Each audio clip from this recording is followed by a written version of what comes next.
retourner, on va continuer, on continue où on reprend, où on prend, on verra.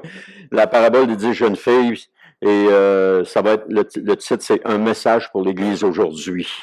Et on va prendre le temps de la lire, c'est dans Matthieu chapitre 25, les versets 1 à 13, qui nous disent « Ce jour-là, il en sera du royaume des cieux comme de 10 jeunes filles qui prirent leurs lampes et s'en allèrent à la rencontre du marié. 5 d'entre elles étaient insensées. Les 5 autres étaient avisées. Les jeunes filles insensées prirent leurs lampes sans penser à emporter de réserve d'huile. Mais celles qui étaient avisées prirent avec leurs lampes des flacons contenant de l'huile. Comme le marié se faisait attendre, elles s'assoupirent toutes et finirent par céder au sommeil. À minuit, un cri retentit. « Voici l'époux, allez à sa rencontre. » Toutes les jeunes filles se levèrent et préparèrent leurs lampes. Alors les jeunes filles insensées s'adressèrent à celles qui étaient avisées. « Donnez-nous de votre huile, car nos lampes sont en train de s'éteindre. » Mais celles-ci leur répondirent, « Non, il n'y en aurait jamais assez pour nous et pour vous. Courez plutôt vous en acheter chez le marchand. » Elles partirent en chercher. Pendant ce temps, le marié arriva. Celles qui étaient prêtes entrèrent avec lui dans la salle de noces et l'on ferma la porte. Plus tard, les autres jeunes filles arrivèrent à leur tour, mais elles eurent beau crier, « Seigneur, Seigneur, ouvre-nous !»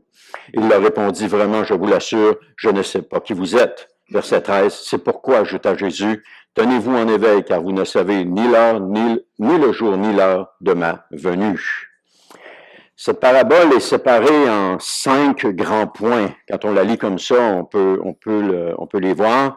Le premier, c'est les jeunes filles sont un contraste entre la sagesse et l'imprudence. On voit ça les versets 1 à 4. Donc, l'attente du royaume, la rencontre avec le marié, la sagesse prévoyante face à l'imprudence, puis aussi le choix des jeunes filles de prendre de l'huile ou de ne pas prendre d'huile. Le deuxième, c'est l'appel inattendu, c'est la venue du marié au cœur de la nuit, c'est les versets 5 à 6. Donc, l'attente prolongée, l'assoupissement des jeunes filles, l'appel de minuit, l'arrivée soudaine de l'époux, etc. Le troisième, c'est le cri de minuit qu'on voit, c'est les versets 7 à 8, c'est l'époux est là, allez à sa rencontre. Alors, c'est l'heure de la préparation, les jeunes filles se lèvent pour accueillir l'époux, l'urgence, les insensés, etc. Et une demande d'huile désespérée. Il y a le point 4 qui est l'heure de vérité. C'est ceux qui se sont préparés entrent par la porte, entrent et la porte se ferme. Et cinquièmement, le refus final, c'est l'appel des retardataires. Si on voit ça au verset 11 à 13. Donc, c'est un peu la structure de cette parabole. Mais pour saisir le sens réel de la parabole, il faut connaître le contexte de l'époque concernant le mariage. Parce que si on ne connaît pas le contexte, on a de la difficulté à analyser cette parabole. D'ailleurs, on ne peut pas l'analyser vraiment. Parce que cette parabole est directement en lien avec la façon de procéder dans le mariage qui se passait à l'époque de Jésus. Et l'image que Jésus utilise des 10 jeunes filles était connue des auteurs de l'époque. Parce qu'ils connaissaient la façon de faire du mariage, que je vais vous expliquer à la suite, là. Mais ils connaissaient la façon de faire. Donc, pour eux, entendre cette parabole-là, c'était quelque chose de naturel. C'est comme si Jésus, aujourd'hui, donnait une parabole sur la façon de célébrer le mariage aujourd'hui. On comprendrait tous. Parce qu'on sait tous comment le mariage se passe. On sait les préparations, on sait les demoiselles d'honneur, les garçons d'honneur, etc., les témoins et tout. On connaît tout ça. Donc, ça serait clair pour nous. Et c'était clair pour le peuple à ce moment-là, pour les auditeurs de cela. Mais pour nous, c'est un peu plus difficile à comprendre parce que il nous faut d'abord comprendre comment ça se passait dans le mariage. Quelles étaient les étapes du mariage pour bien comprendre, pour bien discerner la parabole qui est là. Je vais vous démontrer le contexte de l'époque et j'espère que comme moi vous serez émerveillés parce que c'est tellement extraordinaire de voir ça. Comment est-ce que Jésus peut se servir d'une image courante de ces jours-là pour amener une image, pour expliquer quelque chose. Donc, le symbolisme, comme j'ai dit, repose sur le mariage qui se célébrait en Orient au temps du Nouveau Testament. Et ces traditions-là remontent jusqu'au temps de l'Ancien Testament. Donc, ça n'avait pas changé, ça faisait longtemps que ça se faisait. Alors, tout mariage comportait 3 éléments vitaux. Le premier, la dot. Le deuxième, les fiançailles. Et le troisième, le festin des noces. Alors, chacun figurant dans la relation de Christ avec son Église. Et vous allez voir. D'abord, il y avait la dot. À cette époque, les mariages étaient arrangés par les parents des futurs époux qui se rencontraient. Donc, c'était les parents qui organisaient le mariage. Et même parfois que c'était organisé sans que ceux qui étaient concernés étaient mis au courant. Donc, ils avaient décidé que ces deux-là allaient se marier ensemble. Et ils s'engageaient par contrat à unir leur enfant. Le contrat de mariage liait les deux parties. Le mariage n'était pas célébré encore, mais le contrat de mariage les liait. Alors, pour sceller le mariage, le futur époux ou son père versait la dot à la fiancée. Et cette somme garantissait la sécurité financière de la mariée. Alors, bien que donné au père de la fiancée, l'argent devait servir en cas de difficulté pour la fille éventuellement. Donc, au cas où elle quitterait, ou si le mari venait à mourir, le père avait en principe cet argent qui avait été ramassé, ou c'est la dot, qui pouvait servir pour combler les besoins de sa fille. D'ailleurs, les filles de Laban se plaignent de cela, ils se plaignent de la malhonnêteté de leur père à leur égard.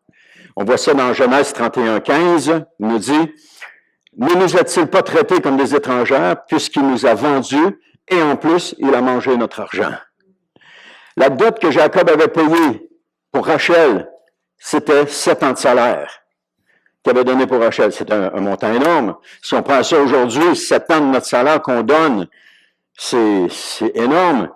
Mais Jacob n'avait pas payé seulement 7 ans de salaire, il avait payé 14 ans de salaire, parce qu'il y avait aussi 7 ans pour Léa. Donc, 14 ans de salaire qu'il avait donné à Laban. Et Laban n'a pas gardé cet argent, il a tout dépensé, comme nous disent Rachel et Léa. Il n'a rien gardé. Alors, la Bible nous montre cet état de fait.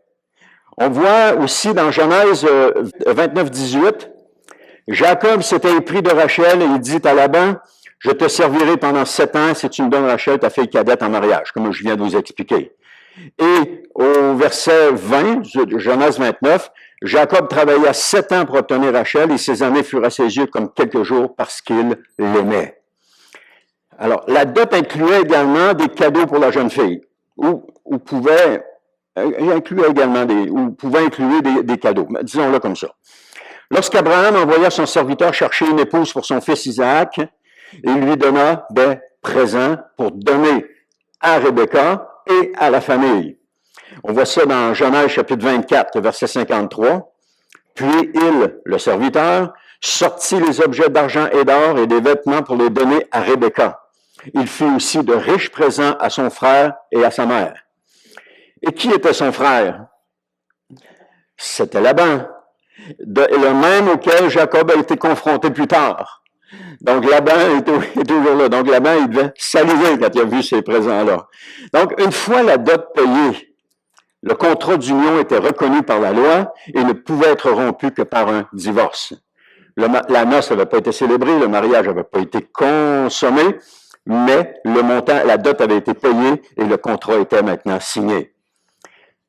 C'est dans Deutéronome 24:1 qui nous dit « Supposons qu'un homme ait épousé une femme et que plus tard, il cesse de la considérer avec faveur parce qu'il trouve quelque chose d'infâme à lui reprocher, alors il rédige une lettre de divorce et la lui remet et la renvoie chez lui. » Et Jésus va dire à propos de ce point, la lettre de divorce, dans Matthieu 19:8, « C'est à cause de la dureté de votre cœur que Moïse vous a permis de divorcer d'avec votre épouse, mais au commencement, il n'en était pas ainsi. » Alors, on voit que ça c'était là, ces choses-là étaient là. Alors, une fois le contrat signé, le mariage allait être confirmé officiellement.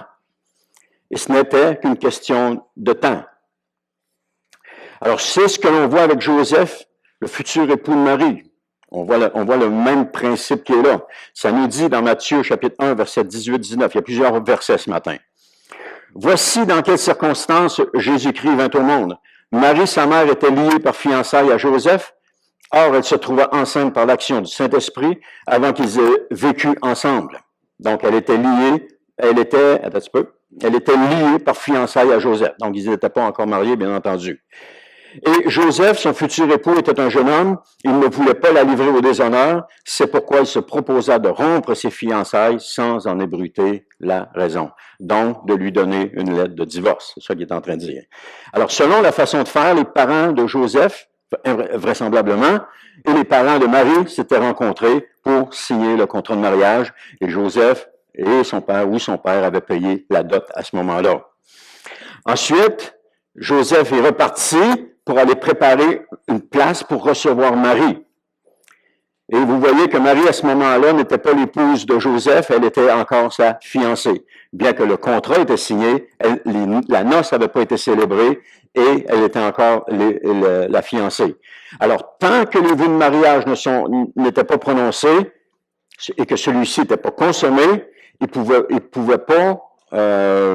Marie pouvait pas être appelée l'épouse de Joseph.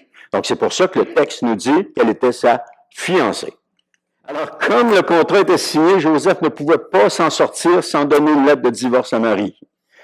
Mais Joseph était quelqu'un qui aimait beaucoup Marie. Parce que quand il a su que Marie était enceinte, écoute, la seule façon d'être enceinte, c'est qu'il a fallu que Marie, dans le raisonnement de Joseph et dans le raisonnement des gens de l'époque, si elle est enceinte, puis que c'est pas moi le père, il faut que ce soit obligatoirement quelqu'un d'autre. C'était ça sa logique et il avait raison. Sauf que le cas pour Marie était différent. Elle portait Jésus, le Fils de Dieu, et c'était le Saint-Esprit qui avait déposé cela à l'intérieur d'elle. Alors, il se propose de rompre les fiançailles en secret sans en ébruiter les choses. Donc, il est prêt parce qu'il aime Marie, parce qu'il aurait pu la traduire devant les leaders du temps. Elle aurait été lapidée parce qu'elle avait couché avec quelqu'un d'autre, si on peut le dire de même. Elle avait eu l'adultère à quelque part parce que le fiançailles était signé. Mais Joseph respectait tellement Marie qu'il voulait juste rompre en secret. Mais on sait ce qui est arrivé dans la suite. On sait que l'ange l'a révélé à Joseph, et puis ça a rassuré Joseph, ça a tout replacé les choses à leur place, et Joseph a pu commencer sa vie avec Marie, etc. Le Nouveau Testament utilise la même image pour décrire la relation entre Christ et l'Église. Dieu, qui est appelé le Père de Jésus, on voit ça dans Matthieu 15-13, il a répondu « Toute plante que mon Père céleste n'a pas lui-même plantée sera arrachée ». C'est seulement un exemple où est-ce que Jésus appelle Dieu son Père. On en retrouve 47 fois dans les évangiles où Jésus affirme que Dieu est son Père. Des fois, les versets sont pareils, mais 47 fois, c'est mentionné. Alors, lorsque Jésus est venu, Jésus est parti de la maison de son Père, il est venu signer le contrat de mariage. Il est venu chez le père de la fiancée, donc ici sur la terre, parce que l'Église vit sur la terre. Alors, il est venu sur la terre, il a signé le contrat de mariage. Dans Jean chapitre 1, verset 14, ça nous dit « Celui qui est la parole est devenu homme et il a vécu parmi nous. Nous avons contemplé sa gloire, la gloire du Fils unique envoyé par son Père, plénitude de grâce et de vérité. » Et c'est pas fini. Ensuite, il a signé le contrat de mariage avec sa fiancée. Son corps brisé et son sang versé étaient la signature du contrat de mariage. C'était signé en rouge, on peut le dire comme ça. On voit ça dans Luc 22, versets 19 à 20, ça nous dit ensuite, il prit du pain, remercia Dieu, le partagea en morceaux et leur donna en disant, « Ceci est mon corps qui est donné pour vous, faites ceci en souvenir de moi. » Après le repas, il fit de même pour la coupe en disant, « Ceci est la coupe de la nouvelle alliance conclue par mon sang qui va être versée pour vous. » Alors ce passage qu'on répète à toutes les fois ou à peu près qu'on a en mémoire lorsqu'on fait la Sainte Seine ou le repas du Seigneur, c'est ce passage qui est témoin de la nouvelle alliance, qui est témoin de ce que Jésus a fait pour nous. Et donc, c'est une alliance de sang comme toutes les autres alliances faites par Dieu avec son peuple. Lorsque Dieu a fait l'alliance avec Abraham, c'était encore une alliance de sang, parce qu'il a dit à Abraham de prendre des animaux. Il a donné des choix d'animaux, de les couper en deux, de mettre les deux morceaux de chaque côté, de laisser un passage au milieu. Donc, il a fallu que le sang soit versé pour que Dieu fasse alliance avec Abraham.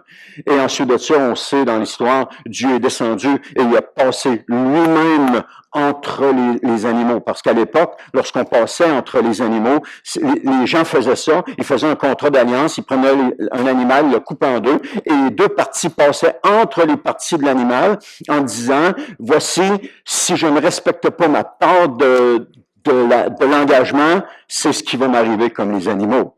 Mais dans le cas d'Abraham, Abraham n'est pas passé entre les deux, c'est Dieu qui est passé entre les deux. Et Dieu a conclu cette alliance. Et on sait que Dieu n'allait pas manquer à son alliance avec Abraham et qu'il allait la respecter. Et cette alliance que Dieu a fait avec Abraham, nous la vivons encore aujourd'hui. Alors Dieu a toujours respecté son alliance. Donc la mort de Jésus sur la croix était le symbole du prix d'acquisition ou de la dot de l'Église lorsque Jésus est mort sur la croix. Et le sang versé était en versant son sang, il a signé le contrat de mariage. Et celui-ci venait d'être signé en lettres rouges, comme j'ai dit tantôt. Alors Paul va confirmer cela lorsqu'il fait ses adieux aux anciens de l'Église d'Éphèse. Dans Actes 20, 28, il dit « Prenez donc garde à vous-mêmes et à tout le troupeau sur lequel le Saint-Esprit vous a établi évêque, pour être l'Église du Seigneur qui s'est acquise par son propre sang. » Il s'est acquis l'Église du Seigneur par son propre sang. À ce moment, le mariage n'était pas encore consommé. La noce n'a pas eu lieu encore. Et l'Église ne pouvait pas être appelée l'épouse parce qu'elle était toujours la fiancée. Alors, comme Marie ne pouvait pas être appelée l'épouse de Joseph, l'Église demeure encore chez son père, la terre. On peut le voir comme ça. Et la noce n'a pas encore eu lieu. La noce va avoir lieu plus tard. Alors, ce fut évidemment la dot la plus élevée jamais payée dans toute l'histoire de l'humanité. Ce que Jésus a fait pour sa fiancée, c'est le prix payé qui est le plus énorme qui a jamais été payé. Et bien que le mariage n'ait pas encore été célébré, il y a une existence légale qui lie les deux parties à jamais. Et c'est d'ailleurs ce qui garantit notre sécurité. Dieu ne reviendra pas sur sa parole. Jésus ne changera pas d'idée. Et s'il changeait d'idée, il serait obligé de donner une lettre de divorce. Mais Jésus ne changera pas d'idée parce qu'il l'a dit, c'était pas de même au commencement. Alors Jésus ne fera pas comme les hommes, il va faire comme c'était au commencement. Donc ça ne séparera pas. Rien ne peut nous séparer de l'amour de Christ. C'est ça que Romains 8, 38 à 39 nous dit. Oui, j'en ai l'absolue certitude. Ni la mort, ni la vie, ni les anges, ni les dominations, ni le présent, ni l'avenir, ni les puissances, ni ce qui est en haut, ni ce qui est en bas, ni aucune créature, rien ne pourra nous arracher à l'amour que Dieu nous a témoigné en Jésus-Christ, notre Seigneur. Rien ne pourra nous arracher à l'amour de Dieu. Est-ce que vous comprenez ça ce matin? Rien ne peut nous arracher à l'amour de Dieu. Christ a pris un engagement envers son Église, sa fiancée, et il ne changera pas d'idée. Il va toujours être là. Quand il dit à ses disciples dans Matthieu 28, le dernier verset, il dit, je serai avec vous tous les jours jusqu'à la fin du monde. Je vais toujours être là.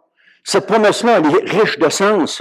Parce que des fois, on se dit, « Oh, mais Jésus, où est-ce que tu m'as abandonné? » Non, Jésus a fait la promesse. Je vais toujours être là. Et quand Jésus fait une promesse, il la tient. La seule différence, c'est pas parce que je le sens ou que je le sens pas qu'il est là ou qu'il est pas là. Il est toujours là. Il a fait la promesse. Et quand Jésus, encore je le répète, quand Jésus fait une promesse, il la tient, sa promesse. Il la lâche pas. Et Jésus a fait cette promesse-là. Il a pris un engagement. Ensuite, venaient les fiançailles. Autrefois, les fiançailles étaient célébrées par une cérémonie officielle au cours de laquelle la fiancée et le fiancé se rencontraient en présence de témoins et se donnaient mutuellement des cadeaux. Ils le faisaient comme ça. Cependant, cette cérémonie avait lieu longtemps avant que la consommation du mariage, parfois 1 an ou 2 avant que le mariage soit consommé. C'est ça. Ensuite, la fiancée et son fiancé retournaient vivre dans leurs familles respectives. Et c'est ce que nous voyons dans les Écritures aussi. Quand on regarde ça, je ne sais pas si vous commencez à voir, mais Jésus est retourné au ciel. Dans Acte 1:9, ça nous dit, après ces mots, en parlant de Jésus, là, c'est Jésus, virent s'enlever dans les airs et un nuage le cacha à leur vue. Jésus, lorsqu'il est reparti dans la maison de son Père. Et l'Église est restée ici sur la terre. C'est le verset 11 et 12 de Acte 1 qui nous dit, c'est les 2 anges qui parlent aux disciples, il dit, « Hommes de Galilée, pourquoi restez-vous ici à regarder le ciel? C'est Jésus qui a été enlevé au milieu de vous, en redescendra un jour de la même manière que vous l'avez vu y monter. Donc, on a la promesse ici que Jésus va revenir pour sa fiancée. Il va revenir. Il est parti chez son Père. On voit ça dans un autre passage. Moi, je le dis un peu plus. Oui, je le dis un peu plus loin. Je vais le dire tout de suite. Il est parti chez son Père dans Jean 14, 2 et 3. Il dit, dans la maison de mon Père, il y a beaucoup de demeures. Et si ce n'était pas vrai, je vous l'aurais dit. En effet, je vais vous préparer une place. Donc, Jésus est parti préparer une place pour sa future épouse, sa fiancée. Et lorsque je vous aurai préparé une place, je reviendrai, je vous prendrai avec moi, afin que vous soyez, vous aussi, là où je suis. Comme le mari, comme le futur époux qui avait fait des fiançailles, repartait chez lui, soit qu'il préparait une place, il agrandissait la maison de son père, ou qu'il construisait une nouvelle maison, mais il s'en allait préparer une place pour sa future qui allait venir. Donc, on a cette image-là qui est là. C'est pour ça que l'intervalle de temps qui séparait les fiançailles et la consommation du mariage était entre 1 an et 2 ans. Ça dépendait du temps qu'il allait prendre à construire la maison. Et le jeune homme était occupé à préparer un toit pour sa future épouse. Ça nous dit que lorsque Jésus est parti, lorsque Jésus est venu, il a fait des dons aux hommes. On parle des cadeaux qu'il a fait. Il dit dans Éphésiens 4.8, c'est bien ce que déclare l'Écriture. Il est monté sur les hauteurs, il a emmené des captifs et il a fait des dons aux hommes. Alors, on a encore cette image-là de dons qui sont faits à travers pour l'Église. Donc, la période qui s'étend entre la première venue de Jésus et la seconde venue de Jésus correspond à la période des fiançailles. Nous sommes l'Église, la fiancée de Christ. Et nous sommes dans l'attente qu'il revienne. Comme la fiancée de l'époque attendait que son futur revienne la chercher. Parce que c'est ça que la parabole nous démontre. L'époux qui revient chercher sa fiancée pour l'amener à la noce. C'est ça qu'on voit. Alors, l'Église est promise à Christ, la dot a été versée, les cadeaux ont été échangés. L'union est scellée et n'attend plus que la consommation finale. Elle n'attend plus que Jésus vienne la chercher. Et c'est ça notre espérance. Maintenant, le festin des noces. Dans Apocalypse 19.9, ça nous dit, l'ange me dit alors, écris heureux les invités au festin des noces de l'agneau, et il agita, ce sont là les paroles authentiques de Dieu. Pourquoi le mot noces s'écrit toujours au pluriel? Vous êtes-vous déjà posé la question? Le mot noces est toujours utilisé au pluriel en français parce qu'il vient du mot latin nuptia, qui est déjà écrit au pluriel dans cette langue-là, dans la langue latine. Puis en latin, nuptia désignait l'ensemble des cérémonies et des rites entourant le mariage. C'est la même chose aujourd'hui. Quand on regarde les rites de mariage, il y a les fiançailles, il y a la préparation du mariage, il y a la cérémonie du mariage. Ensuite de ça, il y a la célébration du mariage, soit à l'église, mais la cérémonie à l'église, la célébration à l'hôtel, à l'auberge, ou mettez-le où vous voulez. Donc, c'est toutes ces choses-là ensemble, ça s'appelle les noces. C'est pour ça que c'est au pluriel. Cette conception s'est conservée, des noces au pluriel, c'est conservé dans la langue française parce que les mots noces restent au pluriel pour refléter, comme j'ai dit, l'image du mariage, de tous les préparatifs du mariage. C'est pour ça que noces s'écrit toujours au pluriel. Comme toujours, on prend toujours un S, noces prend toujours un S, parce qu'il y en a plusieurs préparatifs. Donc, la phase finale du processus de mariage se déroulait lorsque le mari, accompagné de ses amis, se rendait à la maison de sa future épouse pour la cérémonie de mariage. C'est ça qu'on voit quand il revient. Et cela était suivi d'un grand festin, exactement comme on voit dans les noces de Cana.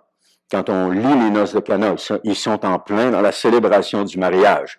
Donc, avant d'arriver aux noces de Cana, il y a eu la dot, il y a eu le contrat signé, il y a eu le temps d'attente pour préparer la place où la future épouse devait venir. Là, on voit pas tout ça dans les noces de Cana. La seule chose qu'on voit des noces de Cana, c'est la célébration en elle-même, où le mariage va être conclu officiellement et où la future épouse, l'épouse, va vivre maintenant avec son mari dans la maison qu'il a préparée. Et on voit que c'était suivi d'un grand festin. Est-ce que vous commencez à voir comment se dessine la parabole des 10 jeunes filles? Et dans ce contexte, c'est dans ce contexte qu'elle figure cette parabole-là.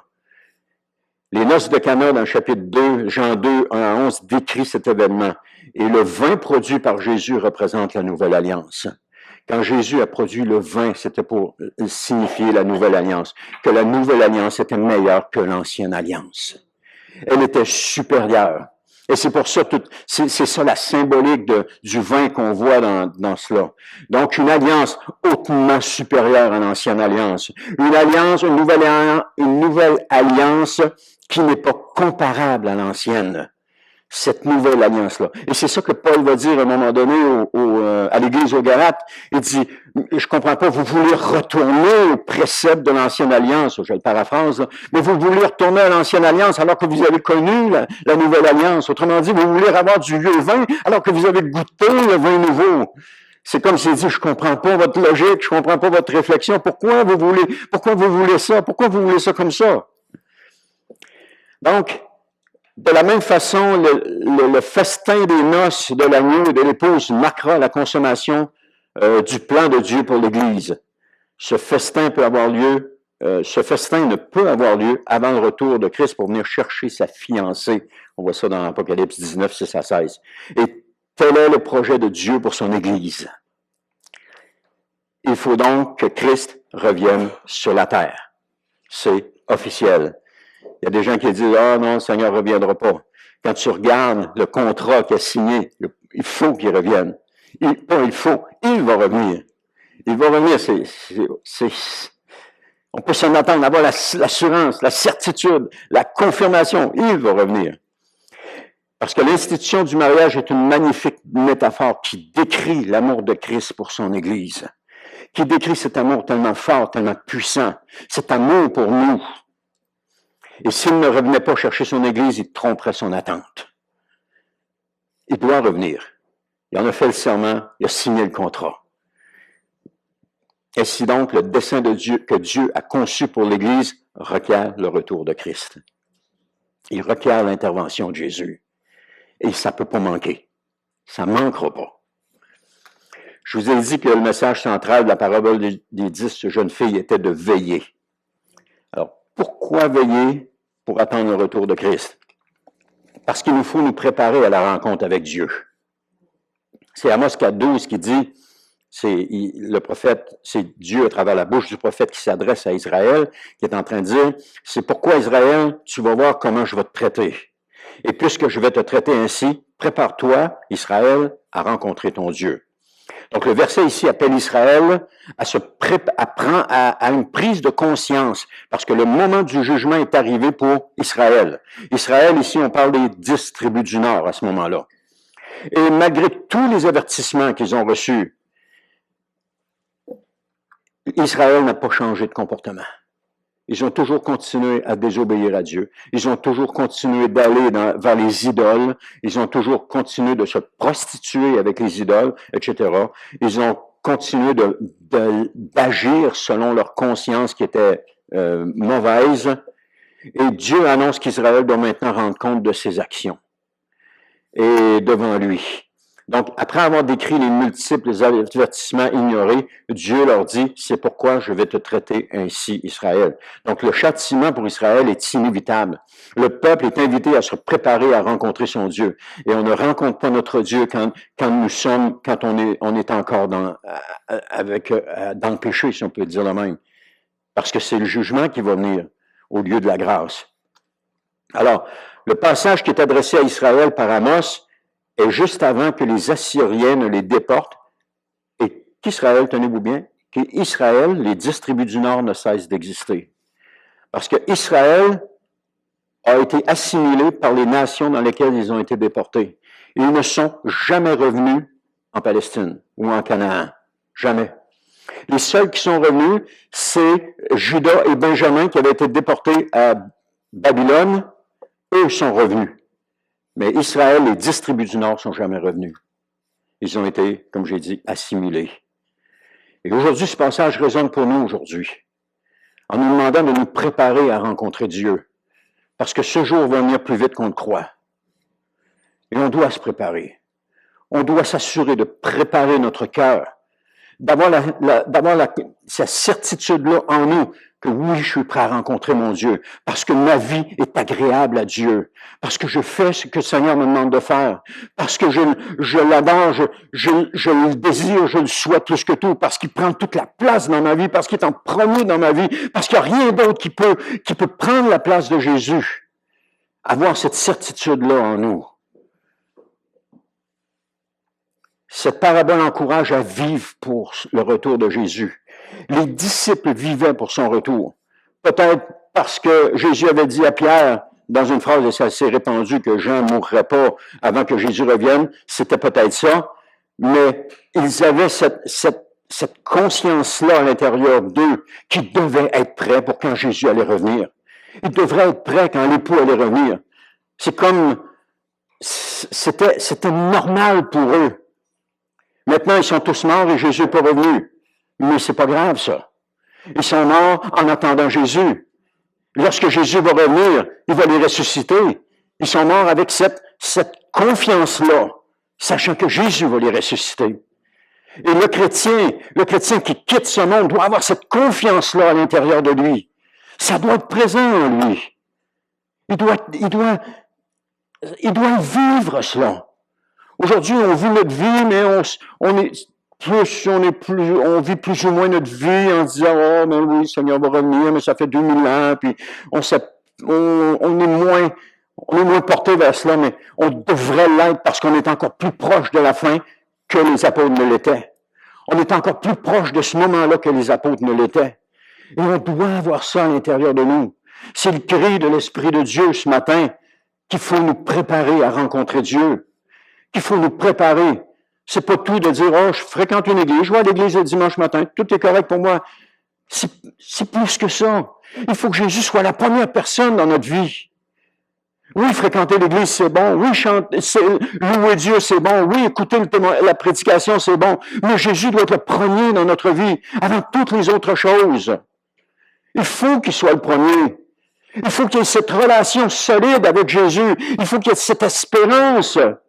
Lorsque la jeune fille fréquente son futur époux, il y a une relation qui se crée entre les deux. C'est pas une relation de mariage encore, c'est une relation de fiançailles qui est créée. Mais cette relation-là se développe tranquillement et va finalement émerger dans une relation de mariage, dans une relation de proximité, dans une relation qui est complètement différente de ce qu'il y avait. Mais pendant qu'il y a cette relation-là, elle croit en son mari, elle espère en son mari, en son futur mari. Il prend toute la place dans son cœur parce qu'elle sait qu'un jour, elle va l'épouser. Et c'est la même chose pour l'homme lorsqu'il est fiancé avec. Il sait qu'il va l'épouser, donc elle prend toute la place à l'intérieur de lui. Alors Jésus doit prendre toute la place à l'intérieur de nous parce que nous savons qu'il va revenir un jour. Il va revenir. Mais il doit être là. Il doit être la première chose dans notre vie. Je pourrais jamais, je pense, plaider assez pour cela. Mais on doit comprendre cela. L'Église doit comprendre cela. Avant nos besoins personnels, avant quoi que ce soit, Jésus doit être le premier dans notre vie. Ça ne veut pas dire qu'on doit devenir légaliste. Ça veut juste dire qu'on doit développer cette relation de proximité et d'amour avec notre Sauveur.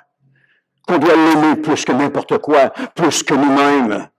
Et si je l'aime plus que moi-même, il m'aime en retour. Mais je dois l'aimer plus que moi-même. Tout lui donner la place. Amen. Amen. Il m'en reste juste un petit bout. Je voudrais finir avec ça. Donc, les cérémonies de mariage en Orient étaient menées avec beaucoup de pompe et de solennité.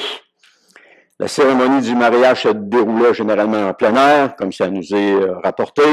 L'époux et l'épouse étaient tous les deux accompagnés d'amis. Et comme il est dit de Jésus, il reviendra. On voit ça dans 1 Thessaloniciens 3,13, qu'il affirmait ainsi votre cœur pour que vous soyez saints et irréprochables devant Dieu, notre Père, au jour où notre Seigneur Jésus viendra avec tous ses saints anges. Donc, il va revenir, et c'est sûr. Donc, après la cérémonie du mariage, il y avait une fête de 7 jours. C'était pas comme nous, après la cérémonie du mariage, il y a une fête de quelques heures. C'était une fête de 7 jours.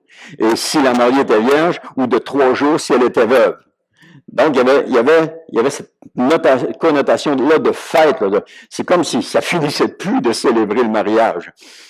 Et cette fête était célébrée dans la maison du père de la mariée. Donc, le marié, on voit, l'époux arrive, l'époux vient chercher sa fiancée, il la ramène dans la maison de son père, et la célébration du mariage a lieu là. C'est la même chose avec Jésus. Jésus va revenir chercher son Église, qui est sa fiancée, et il va l'amener dans la maison de son Père. Amen. Apocalypse 19:7, ça nous dit, réjouissons-nous, exultons d'allégresse et apportons-lui notre hommage, car voici bientôt les noces de l'agneau, sa fiancée s'est préparée. Au verset 9, ça nous dit, toujours Apocalypse 19, l'ange me dit encore, écris, heureux les invités au festin des noces de l'agneau, et il ajouta, ce sont là les paroles authentiques de Dieu. À la fin de ce temps, l'époux conduisait l'épouse avec beaucoup de pompe et de splendeur dans sa propre maison. Alors, vous imaginez, on dit, Jésus va venir nous enlever. Essayez d'imaginer comment est-ce qu'il va nous amener dans sa propre maison. Comment ça va se faire? Si on prend ça ici, ça se faisait avec grande pompe. Ça se faisait dans une célébration qui durait pendant 7 jours. Imaginez cela. Jésus vient chercher son Église, mais il vient la chercher, c'est pour les noces. Il vient la chercher pour l'amener dans la maison de son Père, pour les noces. Et c'est là, la célébration des noces. Imaginez ça. Essayez d'imaginer qu'est-ce que ça va être. Ça va être encore plus gros que ce que vous pouvez imaginer. Ça va être encore plus merveilleux que ce que vous pouvez imaginer. Vous savez pas, on peut pas avoir, je dis vous, mais nous, on peut pas avoir aucune idée de ce que ça va être. Ça va être extraordinaire. Donc, à la fin de ce temps, l'époux conduisait son épouse avec beaucoup de pompe et de splendeur dans sa propre maison. Imaginez, vous êtes ici sur la terre, vous soupirez, vous dites, Seigneur, reviens, Seigneur Jésus. Vous espérez juste ce moment-là, et tout à coup, ce moment-là se produit. Et tout à coup, ce moment-là va se produire. Imaginez. Essayez d'imaginer quel sera les sentiments qui vont être là, les choses que vous allez voir, vous allez comprendre. Alors, on finit pas là. Apocalypse 21:10 me dit, me transportant en esprit sur une grande et haute montagne, d'où il me fit voir la ville sainte, Jérusalem, qui descendait du ciel d'auprès de Dieu. Imaginez le spectacle.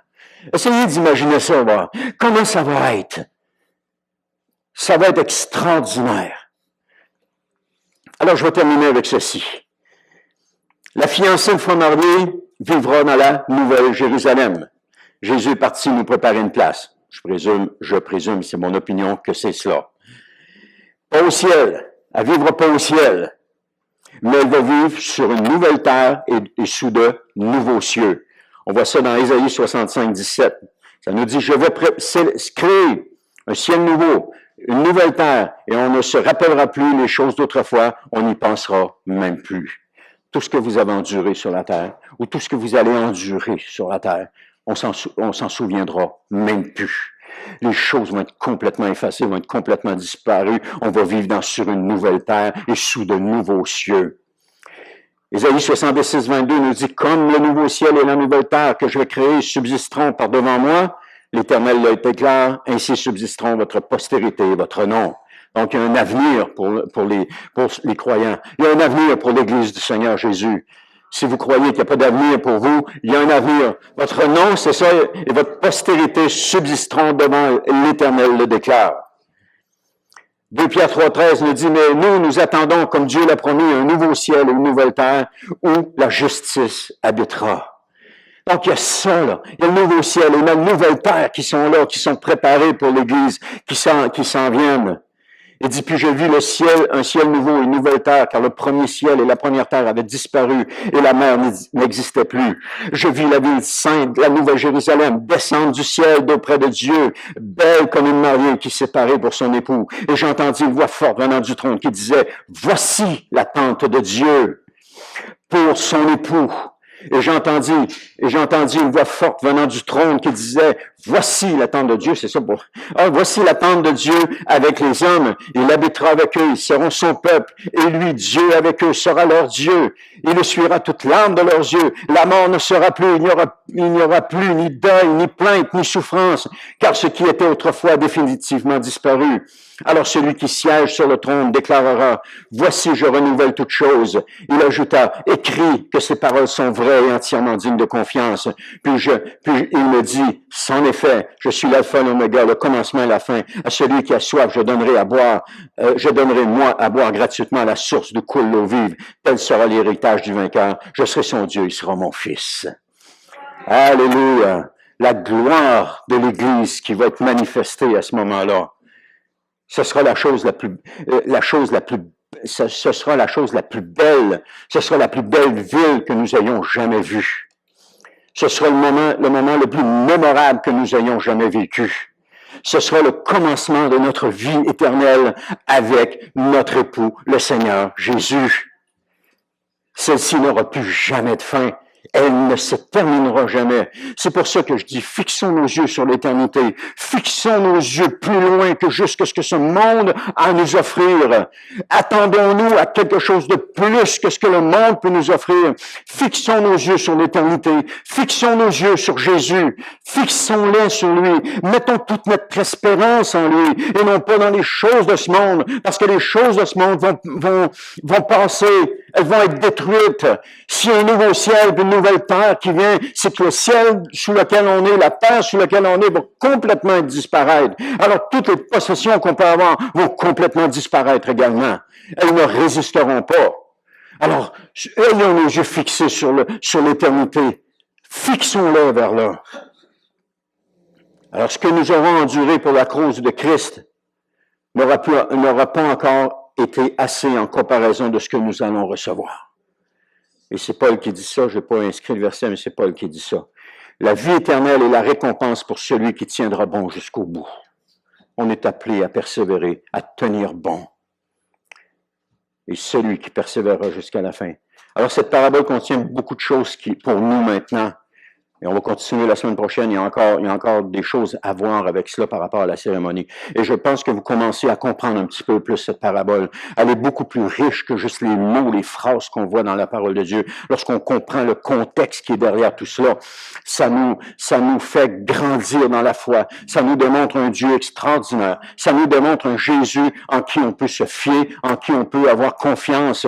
Un Jésus sur qui on peut s'appuyer. Un Jésus qui ne nous abandonnera pas. Un Jésus qui ne nous délaissera pas. Un Jésus qui va toujours être là pour nous. Un Jésus qui, lorsque nous allons crier à lui, va venir, va nous aider, va nous fortifier, va nous encourager. Un Jésus qui est constamment présent à nos côtés parce qu'il a fait la promesse de cela. Et quand Jésus fait une promesse, il n'abandonne pas, il change pas d'idée. Il fait cette promesse. Ce Jésus qui va toujours être là. Dans chaque situation qu'on vit, même si elles sont difficiles, les situations qu'on vit, c'est rien à comparer de la gloire que nous allons avoir lorsque nous allons entrer dans l'éternité avec lui. C'est rien à comparer de cela. Alors, fixons nos yeux là. Regardons pas ce qu'on est en train de vivre. Regardons à Jésus. Je ne minimise pas ce qu'on est en train de vivre, mais regardons à Jésus. C'est lui le pourvoyeur de notre foi. C'est lui la source de notre foi. C'est lui la personne la plus importante de notre vie. C'est lui et lui seul, il n'y en a pas d'autre. Amen. Je pourrais continuer encore des heures à vous le dire que c'est lui et lui seul. Puis je ne me lancerai pas de le dire. Parce que lorsqu'on découvre comment Christ est important, comment Christ est grand, le reste n'a plus d'importance. Le reste n'a plus aucune importance. Lorsqu'on vit quelque chose, on va à Dieu, on va à Jésus. Qu'est-ce que Jésus fait? Il nous écoute, il nous entend. Ensuite de ça, il nous parle, il nous encourage, il nous fortifie, il nous confirme qu'on est ses enfants, il nous confirme qu'on est ses bien-aimés. Il continue de nous encourager puis de nous fortifier. Chaque fois que c'est difficile, on va à Jésus. C'est ce que les anciens, ceux qui nous ont précédés ont fait. Ils ont été à Jésus. Ils n'ont jamais cessé d'aller à Jésus. Et plus qu'on va aller à Jésus, plus qu'on va être réconforté, plus qu'on va être encouragé, plus les moments vont être difficiles, plus qu'on va aller à Jésus. Et c'est ça qui va nous fortifier, qui va nous encourager. C'est ça qui va nous permettre de persévérer parce que nous irons à Jésus et que le reste n'aura plus d'importance.